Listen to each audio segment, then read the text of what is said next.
হরে কৃষ্ণা, সকলের চরণে প্রণাম। আজকে আমি একটা নতুন প্রশ্ন নিয়ে চলে এসেছি।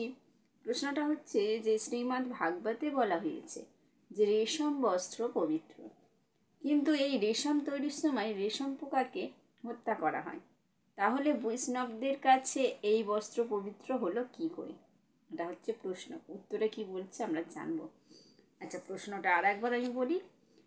বলছে শ্রীমদ্ ভাগবতে আছে রেশম পবিত্র বস্ত্র, কিন্তু রেশম তৈরি হয় গুটি পোকাকে হত্যা করে। বৈষ্ণবদের পক্ষে তা পবিত্র হলো কি করে? উত্তর: বৈদিক শাস্ত্রে অনুমোদিত এবং মহাজন ও আচার্যগণ কর্তৃক গৃহীত বলে তা পবিত্র বস্তুরূপে গণ্য। কারণ কেন এটা পবিত্র? কারণ বৈদিক শাস্ত্রে এটা ব্যবহারের নির্দেশ দেওয়া আছে, বৈদিক শাস্ত্র অনুমোদিত এটা, সেই জন্য